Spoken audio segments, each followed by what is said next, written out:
Isaías, e lembram-se que eu comentei que provavelmente Isaías estava andando no meio do seu povo e vendo que tudo estava funcionando, o templo estava aberto, os sacrifícios, as orações, os louvores, o incenso, os sacerdotes cumprindo a sua missão. Mas num dado momento Deus dá uma visão para o profeta, e o profeta consegue ver como Deus vê, ou como Deus via a religião do povo de Israel, que era o povo de Deus, né? Naquela circunstância, era a nação escolhida, tinha recebido a revelação de como cultuar, e para o povo estava tudo bem, porque era um período de muita prosperidade. O rei Uzias trouxe muita prosperidade àquele povo, foi um rei empreendedor, foi um rei que fez com que os exércitos de Israel fossem bem equipados, ele construiu muitas torres de vigia, então havia paz. E essa paz fez com que também houvesse no meio do povo muita prosperidade, e estava tudo aparentemente bom. Inclusive eu comentei que podemos fazer uma analogia com os nossos dias, né? Saio eu e o pastor Brasil por aí, tem uma igreja em cada esquina, e o povo com a Bíblia debaixo do braço. Hoje em dia é o período das lives, daí está todo mundo assistindo as lives.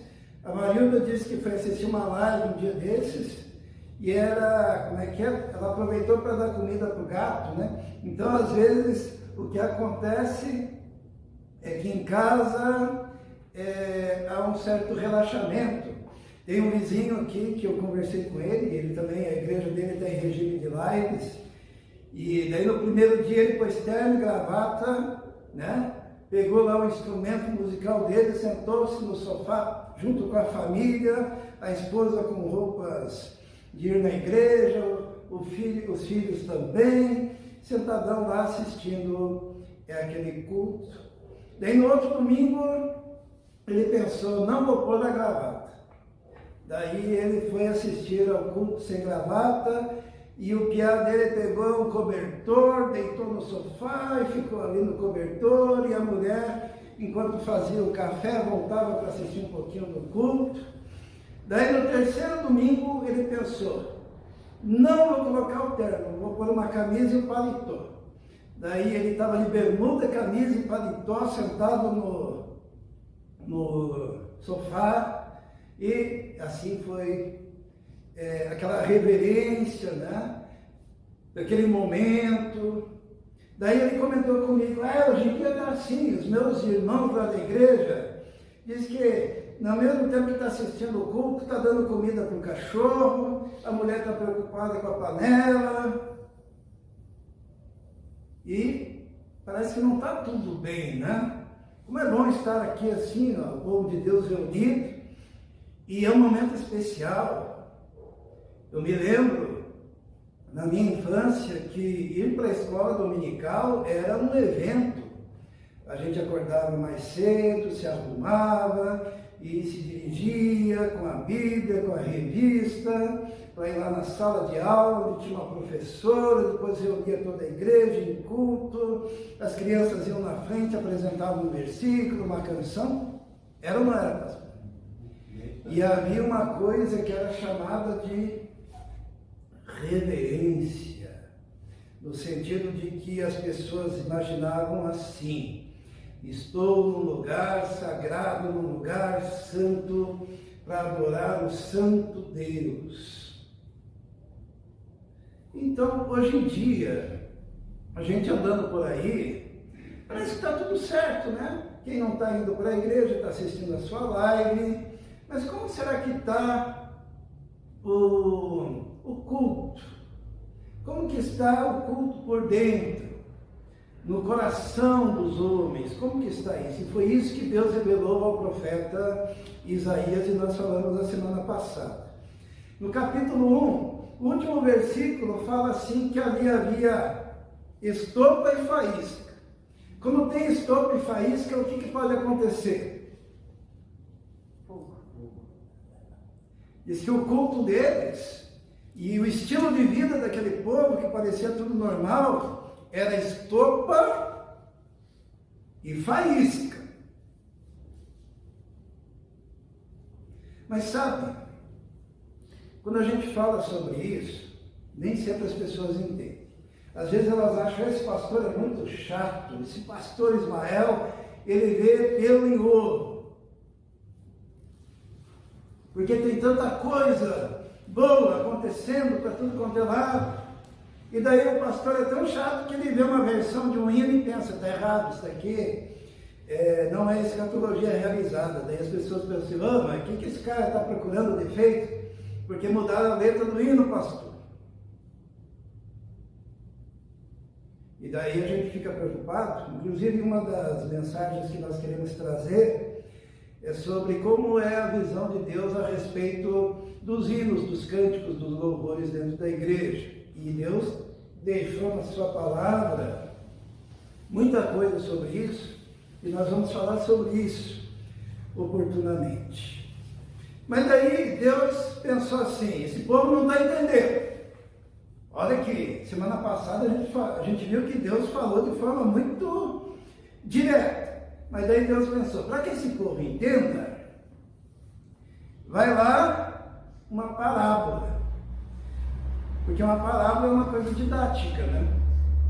Então Deus quis ser didático com o seu povo. Usou o que havia de melhor em termos, quem faz pedagogia sabe disso, né? Em termos de como ensinar, como mostrar, como falar, de tal maneira que pode ser aplicado nos dias de hoje. E a parábola está no capítulo 5.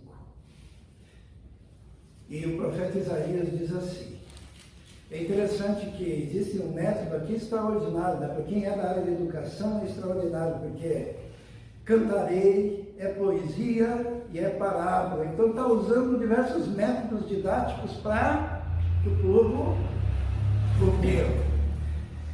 Então o profeta assim diz, agora cantarei ao meu amado o cântico do meu querido a respeito da sua vinha. E ele começa a contar então a parábola. O meu amado tem uma vinha num outeiro fértil. Depois nós vamos entender que essa vinha é o povo de Deus, é o povo de Israel, o povo de Judá, mas essa vinha também somos todos nós, como igreja, e essa vinha é o povo de Deus, e vamos falar do Brasil. Porque uma das coisas que está acontecendo no Brasil é que nunca teve um número tão grande de evangélicos, e ao mesmo tempo, nunca houve um período tão grande de corrupção no nosso Brasil. Existe uma batalha se travando. Então, nessa parábola, o profeta Isaías diz, o meu amado tem uma vinha num outeiro fértil. O que é um outeiro fértil? Uma região produtiva, uma região boa. Não tinha por que ela não ser uma vinha produtiva. Todo mundo sabe o que é vinha aqui, né? Isto é como que se fala mesmo? Eu já morei lá no interior. É uma parreiral. É? E diz assim, e cercou-a, limpando-a das pedras, plantou-a de excelentes vides, edificou no meio dela uma torre, e também construiu nela um lagar. E esperava que desse uvas boas, porém deu uvas bravas. Ele tinha feito tudo que era possível. Então o outeiro era fértil, ele limpou, tirou as pedras, tirou tudo que poderia prejudicar aquela plantação. Edificou no meio dela uma torre. E essa torre era um lugar alto onde se poderia ver todo o parreiral, né? Cuidar para que ninguém entrasse lá, para que ninguém destruísse. E também é um lugar bonito, né? Quem aqui já entrou num parreiral? Aqueles bem grandes assim, no interior. É bonito ou não é? É a coisa mais linda do mundo. A gente andando por ali e tem assim uma tesourinha, onde a gente, pelo menos onde eu fui, né, o fazendeiro me deu uma tesourinha e disse: pastor, fique à vontade. E daí ele ensinou aonde cortar, né, para pegar aqueles cachos. Não estou aumentando não, porque a região lá era a região produtora de uvas, né? No noroeste do Paraná, e a gente se perdia naquele parreiral. E imagine olhando de cima tudo aquilo, né?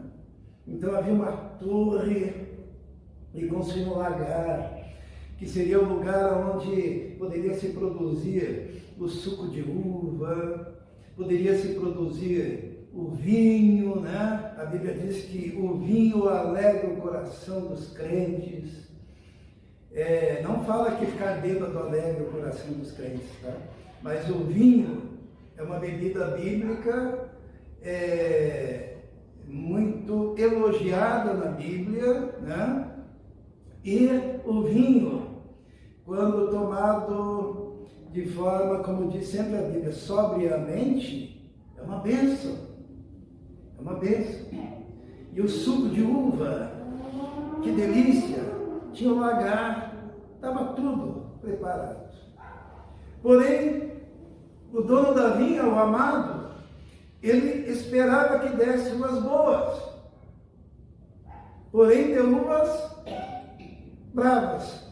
Essa palavra brava no hebraico, sabe o que significa? Significa que as uvas eram mal cheirosas e tinham gosto de coisa podre. Já pensou? E ele tinha essa expectativa, ele esperava que desse uvas boas, mas o gosto era o gosto de coisa podre, eram uvas ruins e mal cheirosas.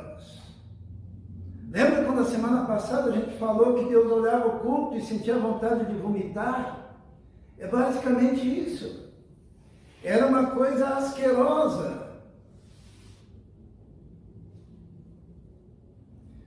Sabe, quando a gente pensa na enormidade do povo de Deus no meio desse nosso Brasil, e a gente espera uvas boas. O que é uvas boas? Uvas boas é a pregação do Evangelho da Graça, do sangue precioso de Cristo que nos purifica de todo pecado. A gente espera que seja aquela pregação que fala da justificação pela fé, da regeneração, do novo nascimento, da pureza da palavra de Deus que deve ser respeitada e ouvida e obedecida, e da oração que é a humildade diante de Deus quando a gente se derrama diante dele, reconhecendo a nossa pequenez e a nossa dependência dele. No fim, dá uvas bravas. O que é uvas bravas? É quebra de maldição hereditária, é dente de ouro, é gente soprando os caras caindo, é cachorro falando em línguas, é pastor bebendo água e cuspindo na boca dos crentes. Isso é podridão. Isso é dar uvas bravas. Mas o culto continua. O culto continua. Então, na parábola se faz a problematização.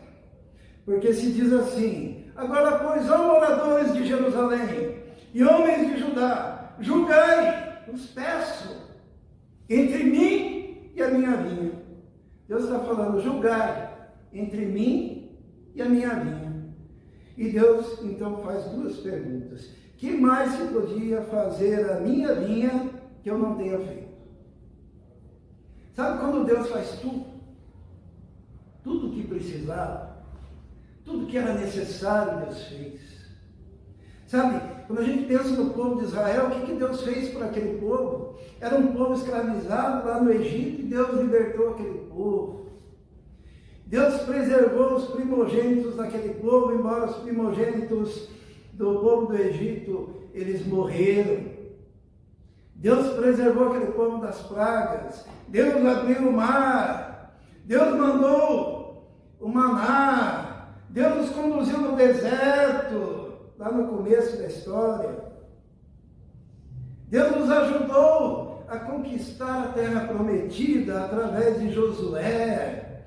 Deus mandou juízes. Deus mandou libertadores. Deus deu profetas. Deus mandou a sua palavra. Que mais se podia fazer a minha vinha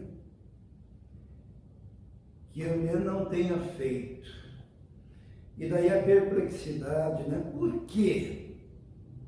Esperando eu que desse boas uvas, veio a dar uvas podres, fedidas, indesejáveis.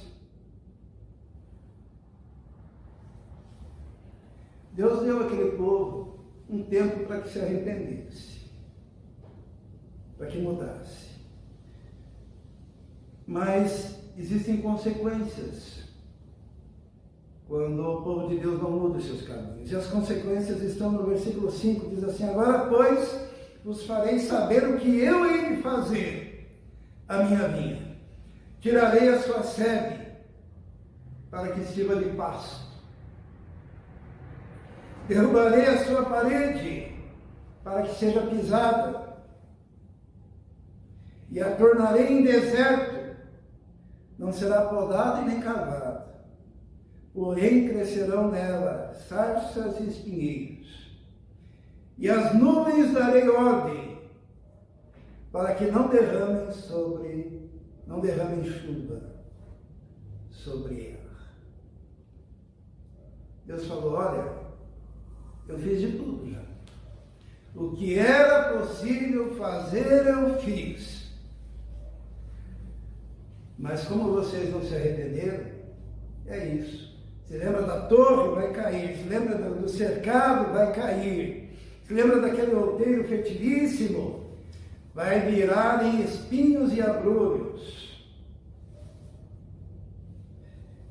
Numa linguagem própria da nossa época, é como se Deus dissesse: eu vou dar um reset. Isto é, eu vou destruir tudo para fazer tudo de novo. E sabe, não é difícil isso acontecer.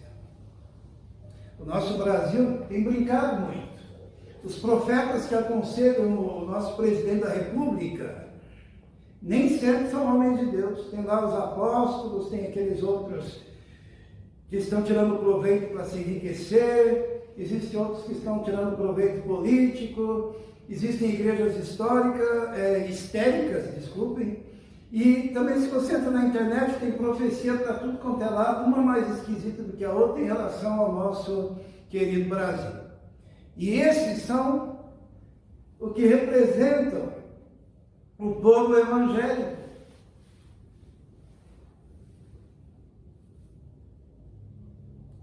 Uvas podres, mal cheirosas. E o povo de Deus tem que se levantar. Não é tudo assim, quando a gente entra na internet para ver como está o nosso país hoje nesses termos, aparecem outro, pastores sóbrios, querendo trazer algo de bom, mas sempre exortando o povo a voltar para a palavra de Deus.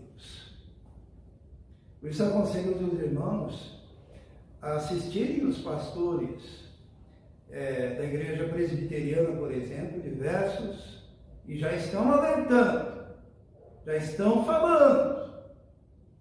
alguns pastores batistas estão alertando, mas no geral é muita uva podre. O Senhor então explica os elementos da parábola. Ele diz assim: porque a vinha do Senhor dos Exércitos é a casa de Israel, e os homens de Judá são a planta das suas delícias. Aqui se refere a todo o povo de Israel e Judá, como a vinha do Senhor, e como a planta das suas delícias, seriam as uvas que apodreceram, e esperou que exercessem juízo, e eis aqui a opressão, justiça, e eis aqui o clamor. Aquilo que Deus esperava do seu povo não estava acontecendo. Mas a gente está falando do pecado no culto, né? Mas o culto estava normal assim. Tinha sacrifício, tinha oração, tinha coreografia de levantar as mãos, tinha incenso, estava tudo certo assim do ponto de vista exterior. Deus estava olhando dentro, no interior, no coração. E o que estava acontecendo lá dentro naquele período? Quais foram os pecados? O primeiro pecado que Deus lista aqui é o pecado da ganância e da avareza. Porque diz assim: ai! E quando Deus fala ai, é juízo. Aquele povo estava fazendo isso. Ai dos que ajuntam casa a casa, reúnem campo a campo, até que não haja mais lugar, e fiquem como únicos moradores no meio da terra. O que Deus está dizendo aqui? O meu povo se tornou um povo ganancioso. O meu povo se tornou um povo avarento. O meu povo está pronto para gastar nos seus próprios desejos, a conquistar e tentar ficar rico. Hoje em dia vivemos a teologia da prosperidade, né? Até um boom que houve no meio evangélico é por causa da teologia da prosperidade, que dizia que você tem o direito de ser rico, que você tem o direito de ter saúde, que você tem o direito de envelhecer. Quem estuda no Kenneth Hagin sabe dessas coisas, quais são as bases dessa teologia, mas que ela está baseada em duas coisas: na ganância e na avareza. E quando a gente vê os mestres desse tipo de ensino, são milionários, ganhando dinheiro à custa do ensino equivocado das Escrituras, e o povo como cordeirinhos se alimentando daquilo, e comprando seus produtos, e ofertando a seus líderes. Pastores que cobram R$500 para livrar você da crise financeira mundial. Pastores que pedem dinheiro, e quanto mais pedem, mais o povo dá, comprando fazendas, comprando casas, comprando sítios, e o povo aprendendo besteira. Por quê? Porque estão ajuntando casa e casa, campo e campo. Enquanto o povo de Deus padece, eles enriquecem. E ficam lá nos Estados Unidos respondendo perguntinha besta daqueles indivíduos que eles próprios transformaram em miseráveis, em doentes, em problemáticos.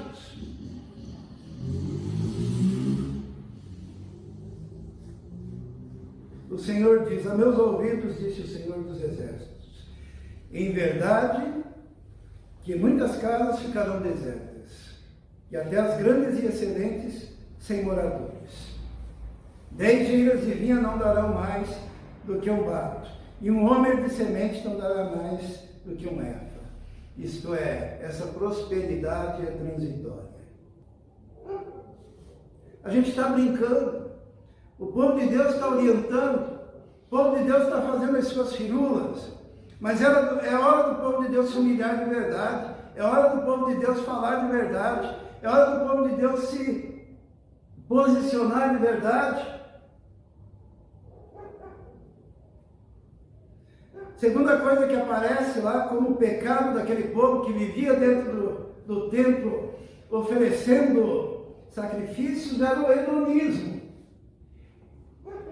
Eles ofereciam sacrifício, mas a vida deles era o hedonismo. O que é hedonismo? É o desejo de ser, de curtir, de ser feliz. É festa, bebida. Olha o que diz ali o profeta. Ele diz: ai dos que se levantam pela manhã e seguem a bebedice e continuam até a noite, até que o vinho os esquente. E harpas e alaúdes e tamboris, e gaitas e vinho abrem seus banquetes, e não olham para a obra do Senhor, nem consideram as obras das suas mãos. É quando você faz uma escolha, quando você escolhe o prazer, quando você escolhe as festas, quando você escolhe aquilo que te faz bem temporariamente, e as coisas de Deus ficam em segundo lugar. Você está pronto para investir em você, mas você está pouco interessado em investir na obra do Senhor. Porque o desejo nosso é agradar a Deus, é servir a Deus, é amar a Deus. E eu ofereço ao Senhor a minha vida, e ofereço também aquilo que eu tenho para glorificar o nome do Senhor. Por isso que a igreja está agora nesse período, a gente dizendo: ó, traga alimentos, porque você vem com algo para a casa de Deus e entrega ao Senhor. Esse algo vai ser dado a alguém, a algum necessitado, a alguma pessoa que precisa. Ou se Deus colocou no teu coração de dar uma oferta, entregue ao Senhor a sua oferta. Mas muitas vezes não sobra. E Deus realmente não quer apenas aquilo que sobre, né? Deus quer que haja no coração o desejo de fazer o melhor sempre para a sua obra e para a sua casa. Então esse é o segundo pecado. Portanto, o meu povo será levado cativo por falta de entendimento, e os seus nobres terão fome, e a sua multidão se secará de sede. Portanto, o inferno grandemente se alargou, e se abriu a sua boca desmesuradamente, e para lá descerão o seu esplendor, e a sua multidão e a sua pompa, e os que entre eles se alegram. A palavra inferno aqui é Hades e se refere à morte, porque Deus iria permitir que um povo viesse até aquela nação, e todas aquelas festas acabariam. Por quê? Porque desprezaram o Senhor, embora os cultos continuassem normalmente. Diz assim: então o plebeu se abaterá, e o nobre se humilhará, e os olhos dos altivos se humilharão. O plebeu e o nobre. Hoje a gente pode pensar em termos de plebeu e nobre, no meio evangélico, é o líder bilionário que vive às custas da miséria do povo. Ele é culpado, mas o plebeu também é culpado, porque esqueceu de vivenciar a palavra de Deus. Quando um pastor te ensina ou te fala alguma coisa que não é verdade, você deve repreendê-lo e não deve segui-lo. Porém, os olhos do Senhor dos exércitos será exaltado em juízo, e Deus, o Santo, será santificado em justiça. O que significa isso? Se ele não é exaltado no culto, se ele não é santificado no culto, ele será exaltado e será santificado no juízo que ele trará sobre aquele povo. Então os cordeiros pastarão como de costume, e os estranhos comerão dos lugares devastados pelos corpos. Sabe o que significa? Que uma nação de fora iria usufruir daquela nação que tinha se afastado de Deus.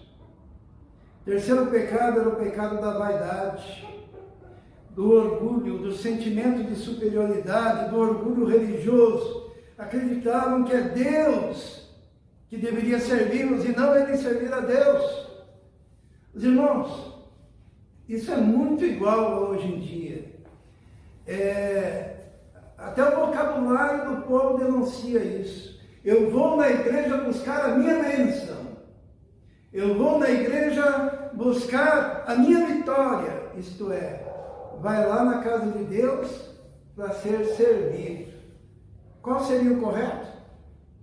Eu vou na igreja adorar aquele que venceu. Eu vou na igreja servir aquele que é o rei da minha vida e da minha existência. Eu vou lá no meio do povo de Deus adorar. Eu não vou lá buscar. Eu vou oferecer.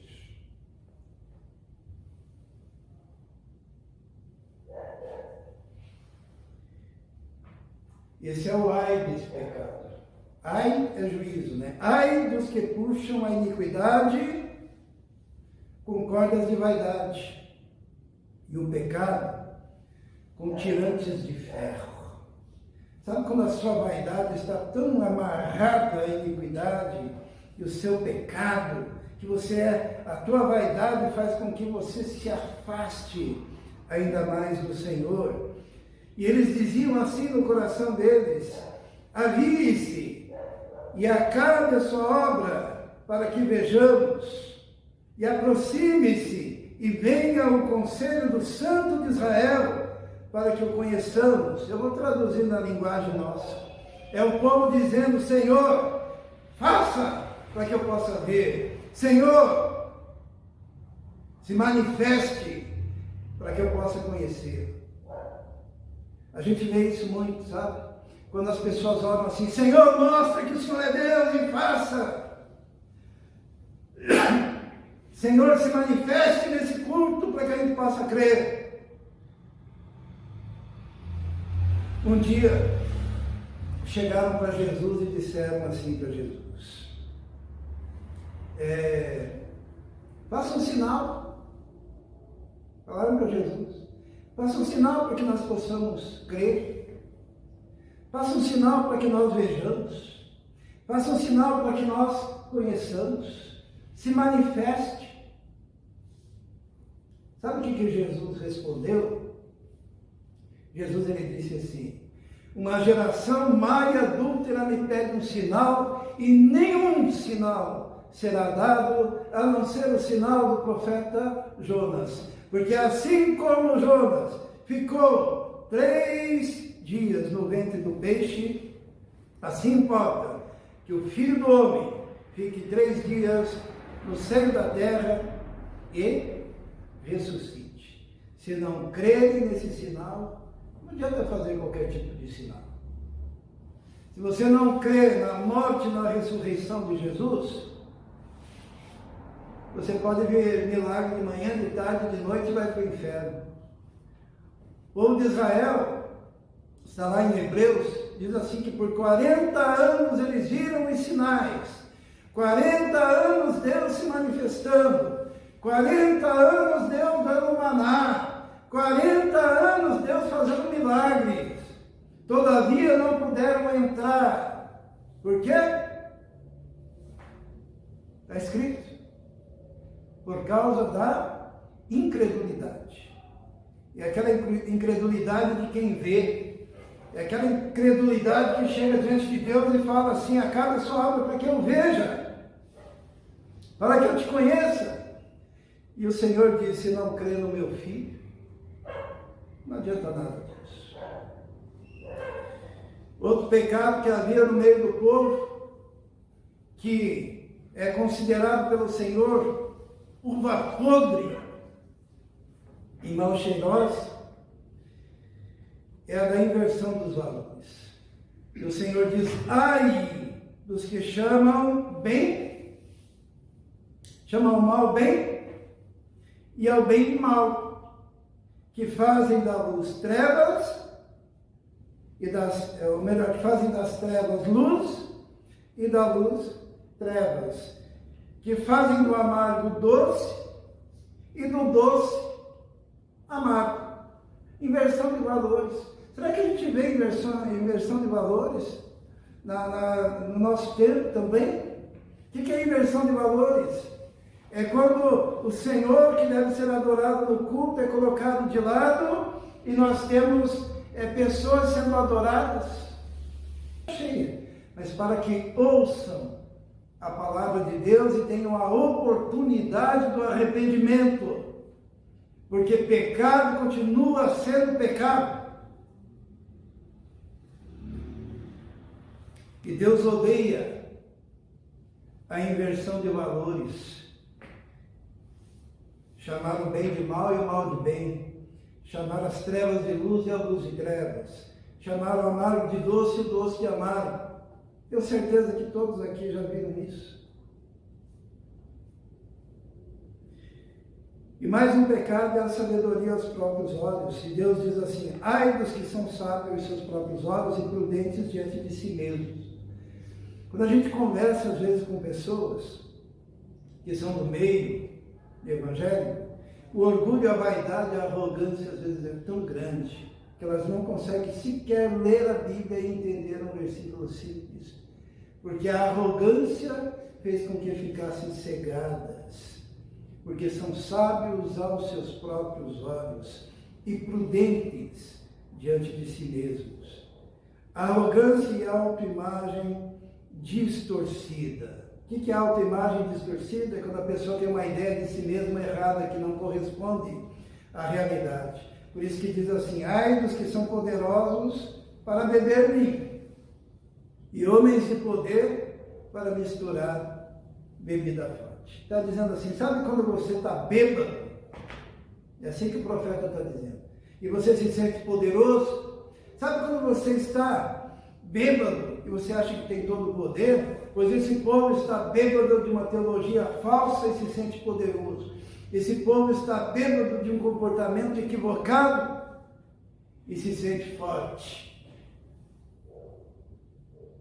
Mas é vexame. E por último, a desonestidade.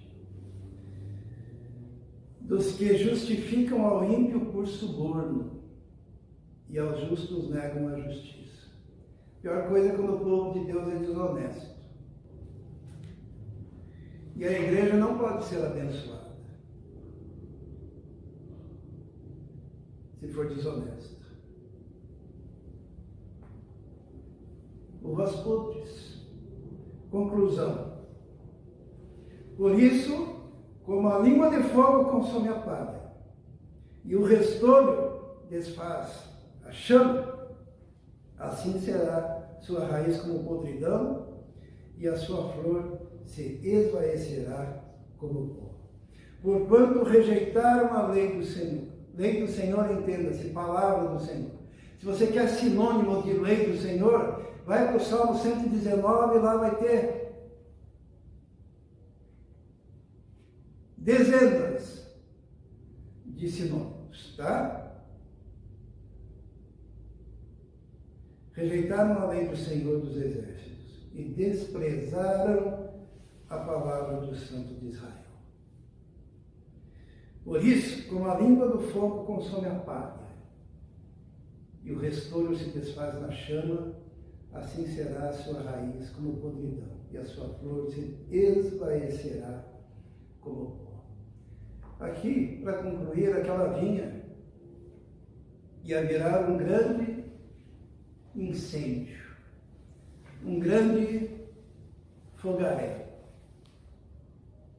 porque tinha dois elementos lá, estopa e faísca.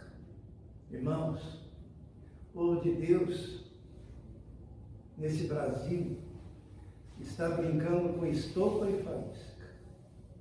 Esses dias eu vi Israel acendendo a churrasqueira. Eu me assustei, porque lá tinha já um braseiro, daí ele pegou uma garrafa de álcool gel, própria para, né? E estava jogando diretamente ali no braseiro. E daí eu falei para ele, ele disse, não, isso aqui é feito para isso mesmo. Não aconteceu absolutamente nada. Mas o que eu quero dizer, irmãos, que quando a gente junta ajuntamento solene, culto hipócrita, destituído da palavra, com comportamento mau, com hipocrisia, com pecado, a gente está colocando estopa perto de faísca. E o nosso Deus, ele tem um limite.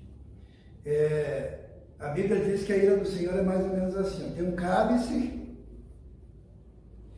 e daí as coisas vão se acumulando lá. Até que num dado momento, o cálice da ira do Senhor transborda e cai sobre aqueles que o estão fustigando com os seus comportamentos.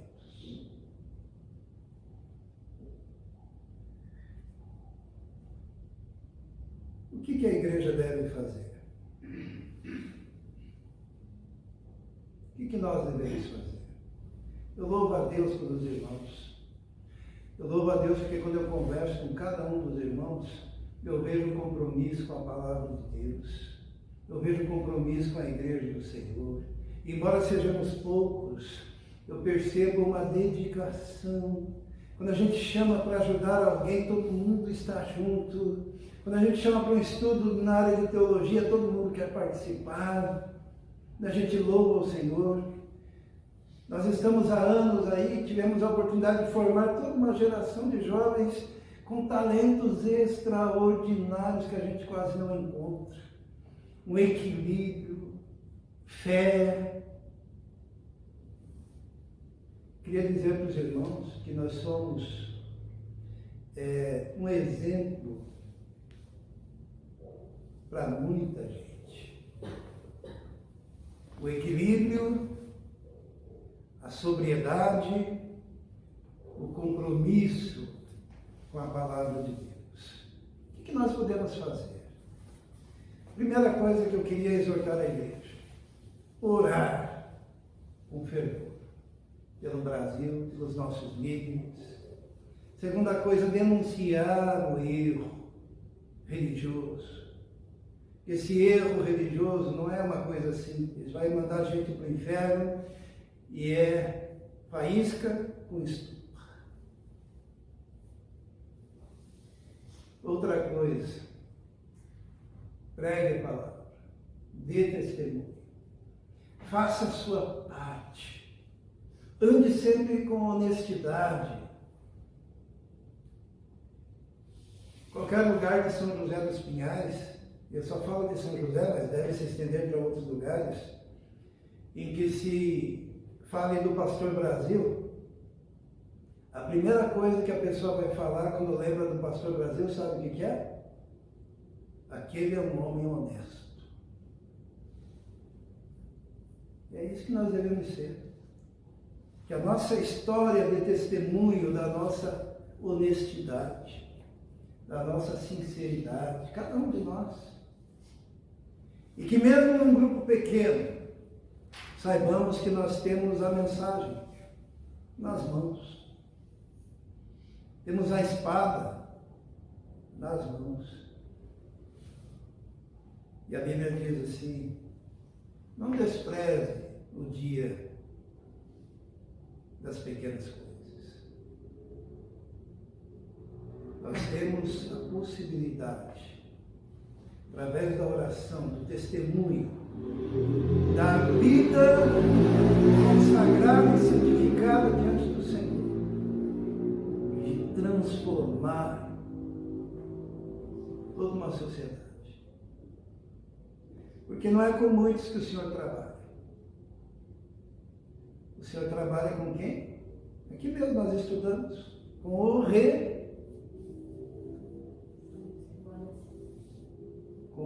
remanescente.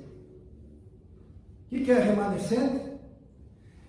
No capítulo 1 de Isaías, nós estudamos a semana passada, diz assim: se Deus não tivesse deixado um remanescente fiel, há muito tempo esse povo já seria como Sodoma e como Gomorra. Mas Deus deixou o remanescente. Nós fazemos parte desse remanescente. E pelo Brasil afora existem muitos grupos remanescentes fiéis. E é esse remanescente que Deus está usando, que Deus vai usar e que pode transformar essa sociedade.